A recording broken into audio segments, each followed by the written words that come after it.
This is Avante Oquendo. When I first heard about this young man, I read about him through social media. And I read about a 14-year-old boy who had very limited verbal behavior, who loved music, merengue and country to be exact, and cooking with his mom. But the thing that he loved to do the most was run. His mom said he loved to run. In fact, he would run wherever he was if he could. He would run on the sidewalks on the way to school. He would run while he was in school. And he would run when he's out and about with his brothers. But this passion that he had for running was a source of tremendous concern for his mom. You see, Avante Oquendo had autism spectrum disorder. And like so many children living with autism, he had the propensity to wander from safe situations. And on a fall day in October 2013, he went to school as he had every other day since September. He spent the morning with his class, and in the afternoon, as his class was transitioning from one room to the next, he wandered away from his class. He separated himself. He went down the stairs to the main floor and out the door. There are security cameras lined up all along the perimeter of this school, and they captured footage of him darting across the street until you couldn't see him anymore. And this footage of Avante is the last footage that anyone ever saw of him alive. In fact, months later, on a freezing cold day in January, the police contacted his mom to let her know that they had found his remains in the East River in Queens.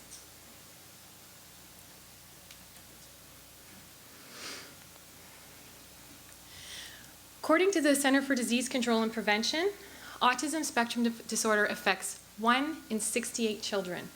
That's about 2 million children in North America. Autism spectrum disorder is a developmental disorder that may affect a person's behavior, their ability to communicate, and their ability to interact with others.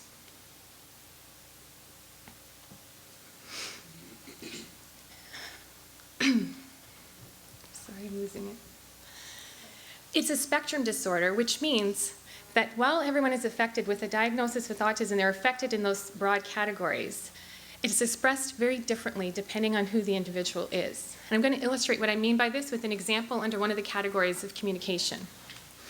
I've worked with one little boy with autism who, much like Avante, didn't have a lot of verbal behavior. He spoke with 1 or 2 words when he did speak. We were teaching him to communicate with other tools. He was using an iPad, and when he touched the icons on the screen, it would give him his voice. If he touched juice, I would know, it would tell me, I want juice, and that's when I could get him his needs met.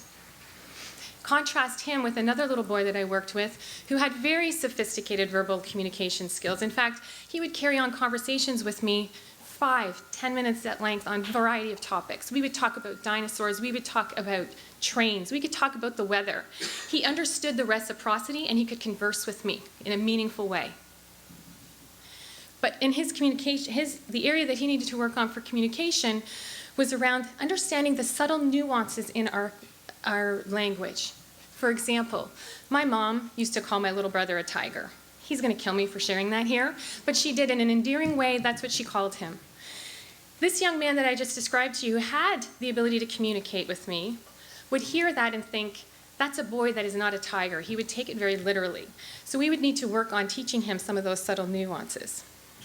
So you see, individuals with autism present with very unique strengths, weaknesses, areas that they need to work on, and preferences. And we would work on each of those depending on who they are and what their specific needs are. But there are far too many children with autism who are wandering and bolting and going missing, much like Avante. There are hundreds of cases in the media, and there was a study published in 2012 which demonstrated that 49% of children with autism have wandered from a safe situation at least one time in their lifetime. One time is far too many. 65% of those kids have close calls with traffic injuries, and 1/4 of them had close calls with drowning, which is ultimately what happened to Avante, they believe. Avante walked out of his school, but it's actually more common that children with autism are wandering and bolting out of their own homes. Parents are trying to keep their kids safe, and they're finding it very challenging to do so.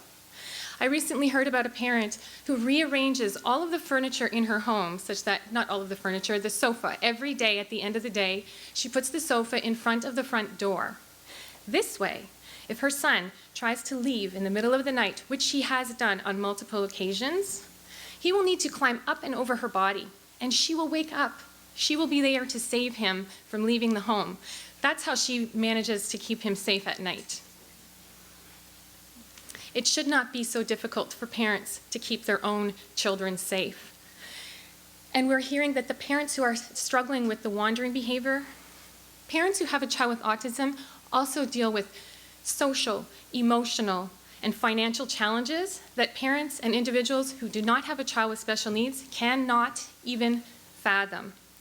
And yet the parents that are dealing with this child with autism who bolts or wanders report that the wandering is the most significant challenge that they are contending with on a day-to-day basis, and many of them do not know how to deal with it. They've never received any professional guidance on how to deal with it. So they're sitting there trying to keep their child safe. They don't know what to do. They feel powerless to keep their own child safe. Clinically proven treatments, like those that are based on Applied Behaviour Analysis, or ABA, are effective at helping children with autism improve their quality of life, as well as for their families. But they can be very expensive and hard to access. Please do not take my word on it. There are hundreds of journal articles published in peer-reviewed journals demonstrating the effectiveness of ABA in helping to improve the quality of life for children with autism and their families. ABA is a treatment that applies interventions based on the science of learning. So how do we learn to do things? How do we learn new skills? And how do we deal with challenging behavior? Why do we do what we do? There's a lot of science around that, and we can evaluate things like wandering behavior, assess and figure out what we need to do to help support these families. What can we do to teach them something different? So we apply these interventions to socially meaningful behaviors like keeping kids with autism safe. And along the way, we evaluate what we're doing. So we don't just arbitrarily select a treatment. We select a treatment that's based on each unique learner or student, and then we apply it and we measure how they're doing with it so that I can make clinical decisions based on how they're doing. I need to know, is my intervention working? If it's not, then I need to change something about how I'm teaching. The student is always right. My college students love it when I say that. It's true though, if they're not learning what I'm trying to teach, I've selected possibly the wrong thing to teach at the wrong time. Doesn't mean they're not going to be able to learn it later. Maybe they don't have the prerequisites. Maybe the way that I've set up the program isn't the way it was supposed to be set up. Measurement is key. How are we tracking progress? And it's working on meaningful behaviors.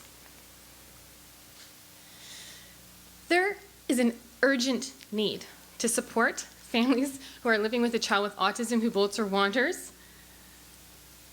The government, the provincial government and insurance companies are spending billions of dollars on treatment for children with autism that is based on ABA because they know it works. But it's very expensive and hard to access, and in some cases, parents do not even know that it's a solution that they could choose for their particular child. It would be a remarkable world if all children with autism could have access to ABA, the most effective treatment for children with autism. The solution for me is threefold. First, we need to inspire students to pursue graduate work in ABA and ensure that there are enough academic institutions to support the demand. I had to get my master's outside of my own country at the time. There were no programs available to me. Number two, how can we leverage innovations in technology to make ABA more affordable and accessible to those who want it? I have seen families who desperately want ABA for their kid with autism, but they can't get it. It's too expensive, and so they have to wait on the huge wait lists. And finally, this is a call out to my fellow behavior analysts. We need to be better at disseminating this as a solution for families so that they can make informed choices. Many families don't even realize the power that ABE can have in improving the quality of life for children with autism, specifically to this issue of bolting and wandering. We need to be better as behavior analysts at disseminating this as a solution for parents to make an informed choice about. Parents should be able to go to bed at night in their own bed and sleep feeling rested in the morning, not having to worry that their child is going to leave their own home in the middle of the night. Parents should be able to send their child to school, know and expect that they're going to come home to them at the end of the day safely. Thank you.